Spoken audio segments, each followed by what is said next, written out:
Mr Speaker. I call the honourable member Denise Roach. Tēnā koe, Ms Roach. Tēnā koe, Mr Speaker, I te whare tēnā koutou katoa. I rise to take the first call for the Greens on this bill. We will be opposing it, and it won't come as any surprise to members of the House that we will be doing that. Essentially, we believe that the changes that the government is making to the Families Commissions with this legislation fundamentally undermines its ability to advocate for families in Aotearoa, New Zealand. Like others, the previous speaker, we have concern about the independence of the Commission, and we question the motives of the government for actually going through this process of what essentially is decommissioning a commission. We're concerned about the independence of the Families Commission because this legislation changes things so that the government has the upper hand in picking who will be in the governance roles and what type of research can be conducted. The government will be hand-picking, if you like, the board that will replace the commissioners, and they will be hand-picking the social science experts panel. And we've already heard during the Committee of the Whole House, the stage, from members of the Labour Party that hand-picking already occurs, and that there is a close personal relationship between some of the existing commissioners and National Party MPs. Why we are concerned about this is because we believe that it has an impact on the quality of the research that the government then receives.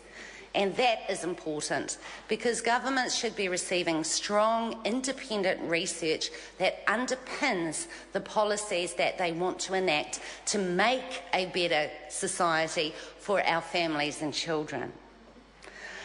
We've seen already examples where where the independence of the research is being undermined. And if we look back to the example of the paid parental leave research, we'll see from research that was commissioned in the late 2008 on parental leave, which was very, very supportive of the role that parental leave could play in supporting families and supporting children. We saw that completely reneged upon by the existing Chief Commissioner when she took office, who basically said that they didn't have a view on paid parental leave at this stage.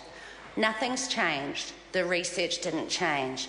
But the view of the Commission did change because the relationship of the Commission with the existing government did change, and it's the independence that we need to see in place. The Families Commission has a huge part to play in advocating for families, and it always has. They have given evidence to productivity commissions, to select committees, and that evidence has been enabled politicians to make sound policy. What we see from this undermining of research and this undermining of independence is a decrease in democracy.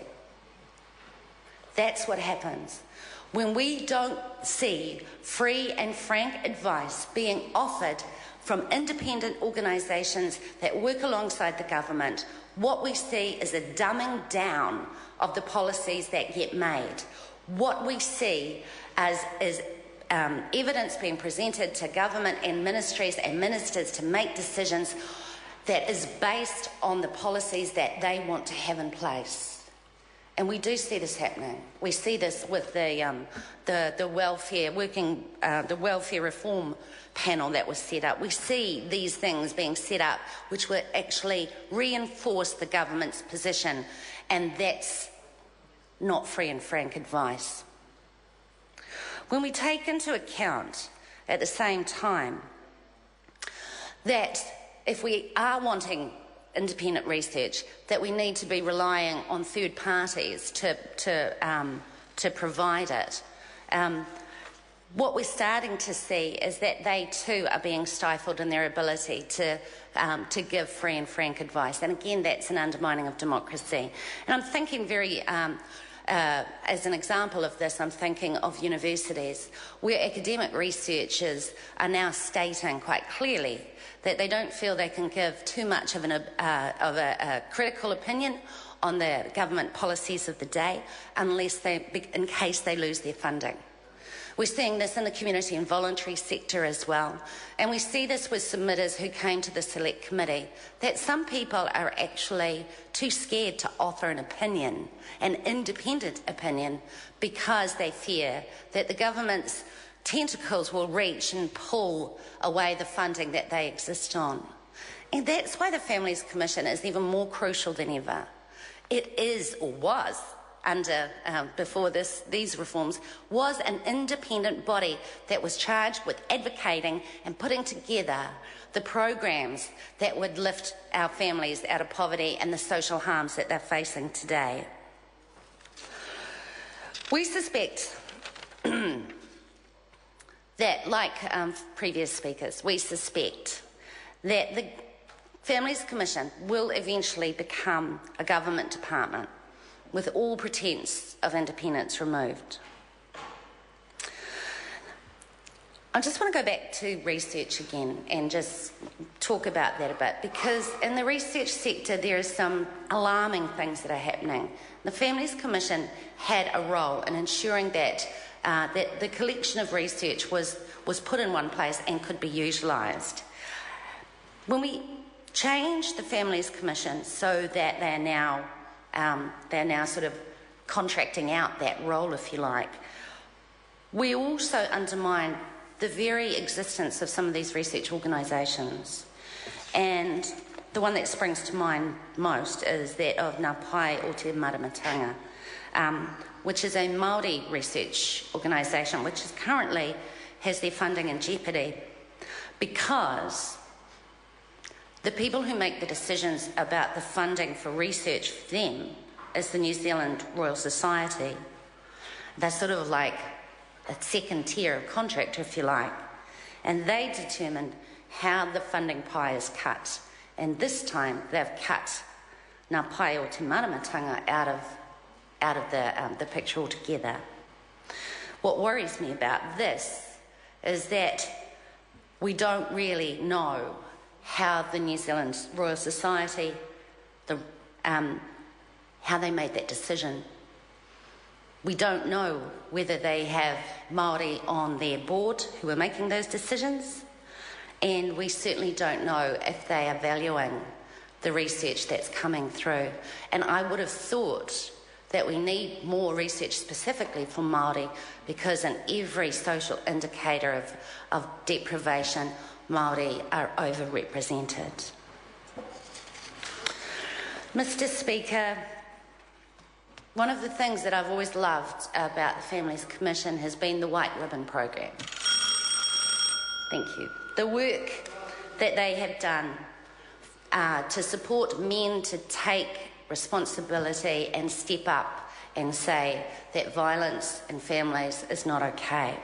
And they've done huge amounts of work on this, and they have every right to be proud about it.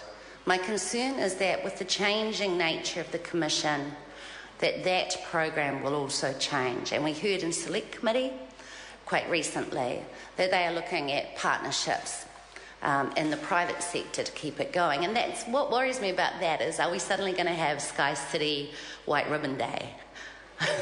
Are we going to be partnering with sort of companies that will incredibly will undermine the whole meme of what White Ribbon Day is about?